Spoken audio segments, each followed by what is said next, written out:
So I want to tell you about this guitar and why some guitar players actively think this was Leo's greatest work. But in order to properly do that, let me tell you how we actually got here. You see, about 6 years ago, I made the decision to sell my Highway 1 Strat, and this was a big one because this was not only the first American Strat I'd ever had, it was my first real main guitar of that caliber. It was the one that I'd used during all of my really formative years of trying to learn this instrument, and for some very, very stupid reasons that I'll talk about in a future video, I decided it was time for a big change. And that big change meant one very crucial thing. It was now time to scour the internet for my newest Strat. And this was going to be a big one. Because once I had started looking at the prices of used American standards at the time, I decided that I was going to do something that I had never seriously considered. That being, I was going to start looking towards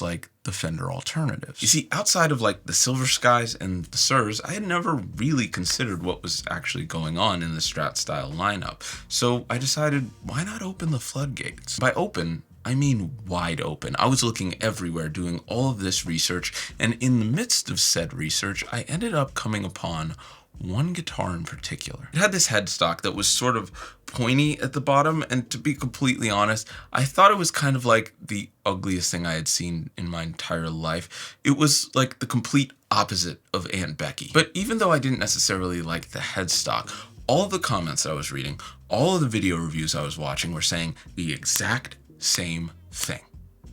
You have to give these guitars a try. Lines like Leo's greatest work and the guitars that Leo actually always wanted to make sprung up everywhere. It was pretty undeniable that these guitars had fans who swore by them. And the more I started reading, the more I was absolutely convinced that I had to give these things a shot. So I started looking on the local listings, the REVERB, the Facebook marketplaces, and weirdly enough, just as I really thought I was gonna go used, I happened upon this one local guitar store in town. I had been there before and had completely failed at bargaining for this one Telecaster that I really wanted, telling me if you want that story in the future. But as I walked in, I noticed that they had some G&L guitars on display, and that got me really, really excited because I knew that this was going to be the first time that I ever got to really experience G&L USA guitars in person. So I asked the clerk if it's okay if I play one of these. He was really nice and he agrees, and we get to work. And this is where the instant moment of connection starts to happen. And it feels, it sounds, it's basically everything that I had been looking for in a guitar. So much so that even though I still didn't like the headstock, I just connected with it so much so that it didn't even matter. And not only am I really connecting with this guitar, the store clerk sees this and he tells me something kind of interesting. He tells me that that guitar in particular, well, kind of just hasn't sold. It's been sitting there for the past year, which looking back now from 2025 makes a lot of sense, but back then maybe not so much. And he tells me that he might be willing to give me a sale, but not just a regular sale. This wasn't some Kmart Labor Day, you get 10% off of the gig bag that comes with the guitar. No. You see, this particular G&L was retailing for about $1,700, but he told me that a few of their G&Ls that they have new, well, they actually are offering for $700. And the second he said that, I'm sure in my mind, I started doing absolute backflips. I mean, $700 for a guitar of this quality, that's absolutely insane. So I looked the clerk right in the eyes and I said, buddy, I'm taking this thing home today. And that's what I did. But I didn't just take it home. I started playing it a lot. So much so that until I got my pink Telly, that was my main guitar. It was my absolute go-to from when I was writing songs, when I was playing at church, when I was jamming with people. It was the guitar that introduced me into this wild world of non-Fender alternatives, and I really appreciated it for that. Fast forward about 6 years, and I started thinking again about that guitar. Not just because it's never left my side, but because over time I've realized that this guitar is really only one half of the equation when it comes to G&L Strats. You see, this guitar is a G&L legacy. Legacy, which is basically their version of the Strat. If you look at the specs, they're borderline identical, but that's when I started to look into the S500 and some of their other innovations, especially those ones concerning the pickups. And also some of the other crazy specs. I started to get really excited about the idea of doing a video showcasing some of these, especially side by side, not with the custom shop for the first time, just seeing these two guitars mano a mano.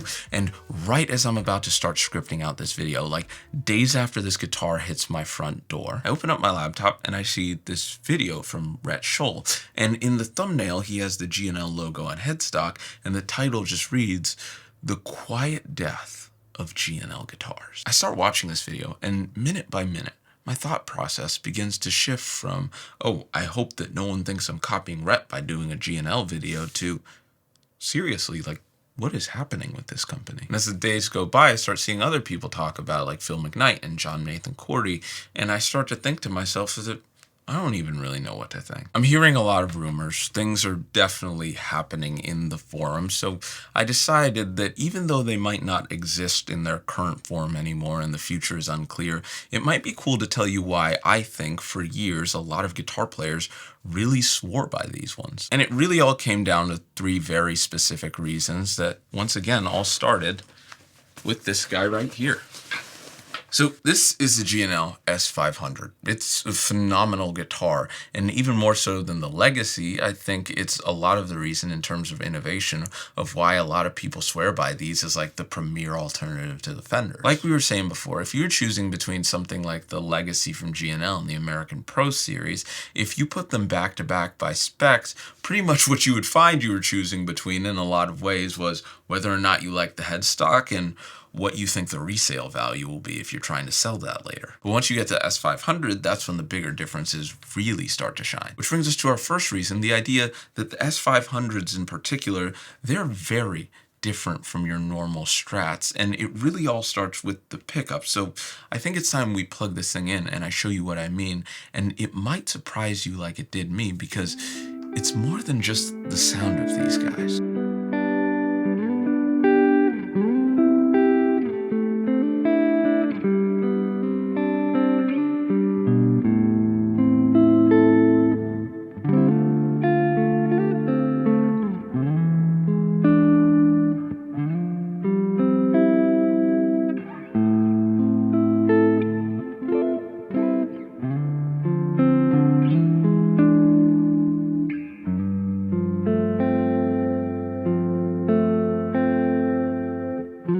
You see, one of the things that I often look at when I'm playing two types of the same guitar is asking myself a very similar question: which pickups sound better? Now, that's not necessarily a wrong question, because there are pickups that sound better than others. However, sometimes I do feel like I neglect the reality that that can be the wrong question, and you have to look at how different pickups differ in what they're actually supposed to do. And that's when these really come into play, and the idea that these pickups are very different. You see, when Leo went over to G&L, one of the big things that he invented is these MFD pickups.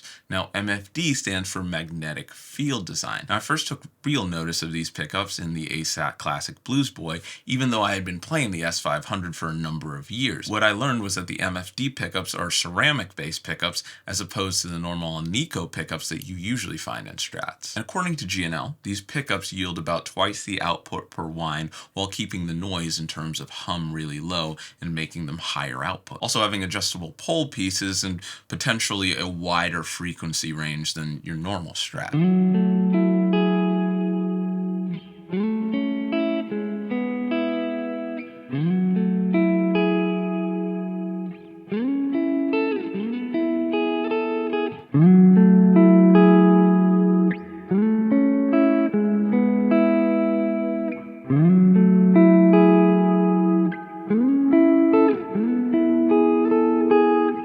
And this isn't even really where the differences stop, stop because once I had seen the differences in the actual pickups themselves, the second reason started to reveal itself pretty heavily, that being the difference in the actual pickup configurations. Now, this one was a slightly smaller difference because even though Fender has had some guitars in the past with ceramic-based pickups, which tell me in the comments which ones you've liked if you've seen any of them, there have more often been different pickup configurations closer to this guy right here. But this one in particular with the expander switch gave you two specific new variations, the first of which being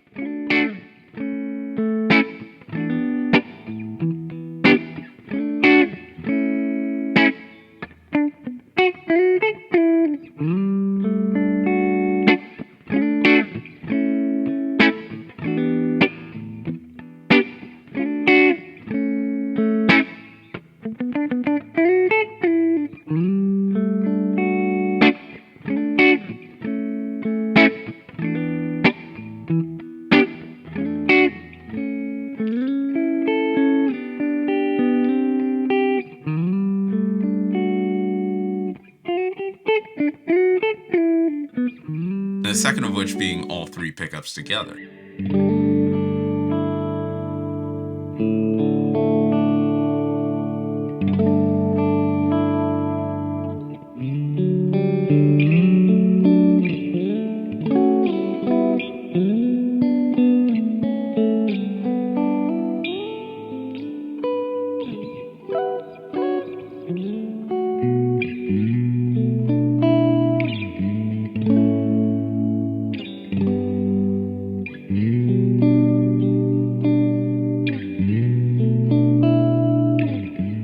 And even within those pickup configurations, the way that the pots actually operate in terms of the tone knobs is completely different from your normal Strat, because normally when you have volume, tone, tone, but this actually has what's called a PTB system, that's standing for passive treble bass, which instead of volume, tone, and tone, like we were just saying, it actually has cuts, so you can cut the bass or cut the highs, whichever one you like.